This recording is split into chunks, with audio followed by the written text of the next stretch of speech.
Hello everyone, my name is Rahmati Awini. My students numbers 2421221100 and 4. In this video, I will make a tutorial on how to find measures of central tendency, measures of variability, and polygon manually and using Excel formulas. Measures of central tendency that includes mean, median, and mode. The mean is the average score which we get by adding all values and dividing by the number of data. The median is the middle value when the data are arranged in order, and the mode is the value that appears most frequently. Measures of variability include range, quartile, interquartile range, variance, and standard deviation. Range is calculated by subtracting the lowest value from the highest value. Quartiles divide and order data for equal parts and revert to the values of the points between the quarters. Interquartile range, or IQR, is the span of scores between the first and third quartiles of the distribution. It shows the spread of the middle 50% of the data. Variance measures how far each data point is spread from the mean, and standard deviation is the square root of variance and shows the typical distance between each data point and the mean. And a polygon, or more specifically a frequency polygon, is a graphical way to display data distribution. So let's start the tutorial. Okay, so let's start the tutorial. Here I have the data, so I move to the column G. I will copy it to column H. After that, sort the data from smallest to the largest. After we sort it, we remove duplicate to data, so this. Alright, we've got the score. After that, we'll copy it to this one.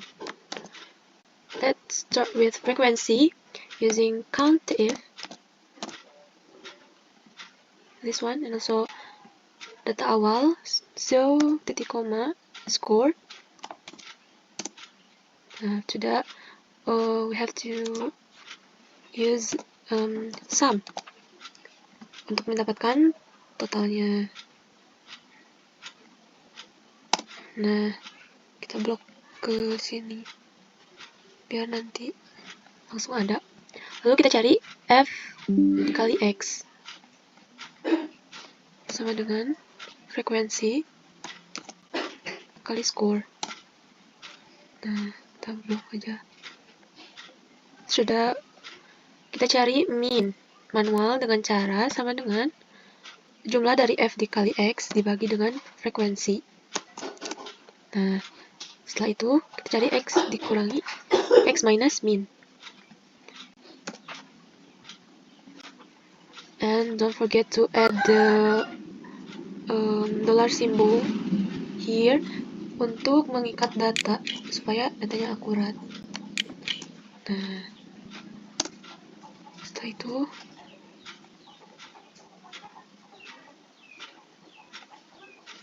kita cari X minus mean pangkat 2 pangkat 2. Oke. Nah, jangan lupa ini kita kurangi angka di belakang koma jadi 2 angka. Oke. Setelah itu kita cari frekuensi dikali X minus mean.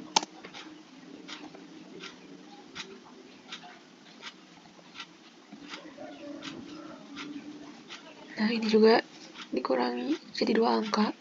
Setelah itu kita cari median dengan cara, karena data ada 65, maka dibagi 2 adalah 32,5. Dan posisi ke 32,5 dari data ini karena koma, jadi kita ambil saja dulu 32, yaitu 137. Maka dari itu 137 ditambah 137 dibagi 2. Nah, kita cari mode itu gampang, itu yang terbanyak yaitu 12. Kita tandain. Oke. Kita masukin aja 132. Setelah itu kita cari range dengan cara sama dengan data yang terbesar yaitu 174 dikurangi dengan 118. Nah, setelah itu kita cari kuartil. Kuartil pertama itu yaitu frekuensi, total dari frekuensi ditambah 1 dibagi dengan 4. Nah, posisi ke 16,5. Kita cari aja dulu posisi ke 16-nya yaitu 125. Dan posisi ke 17-nya juga 125. Maka dari itu 125 tambah 125 dibagi 2. Hasilnya adalah 125. Lalu kedua yaitu dengan cara frekuensi ditambah 1 dibagi 2. Dan posisi ke-33 adalah 137 karena Q2 itu sama seperti median. Maka dari itu 137 ditambah 137 dibagi 2.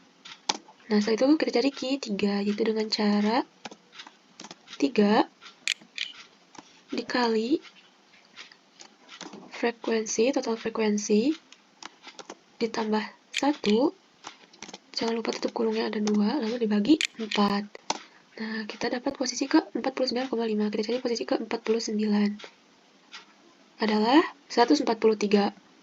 Sama dengan 143 ditambah 143 dibagi 2. Nah, setelah itu kita cari interkuartil dengan cara Q3 dikurangi Q1. Nah, kita cari variance dengan cara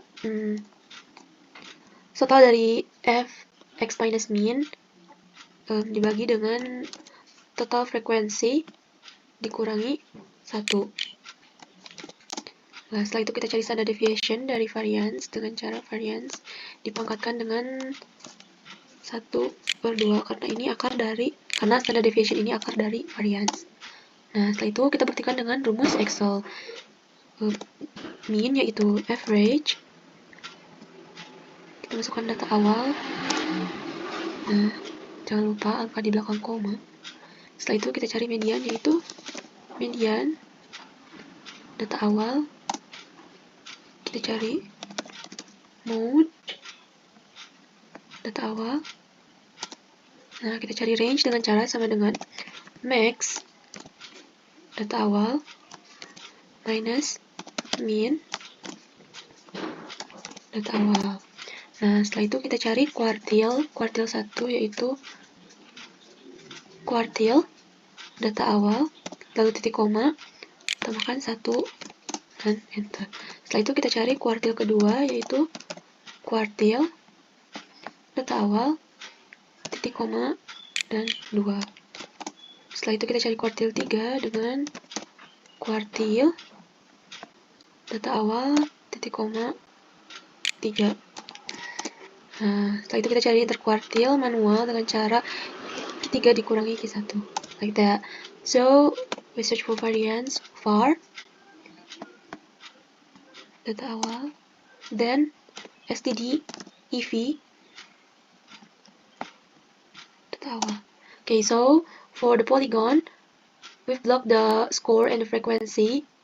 After that, we go to insert. There's recommended chart. So just click here and okay. So we have add the polygon and we can rename it. For example, because in this task is students motivated strategies for learning. Okay, that's all for the tutorial for search for the measures of central tendency, measures of variability, and also polygon here. Based on the statistical calculations performed manually and using Microsoft Excel, the results were similar, thus concluding that using Excel can simplify data processing.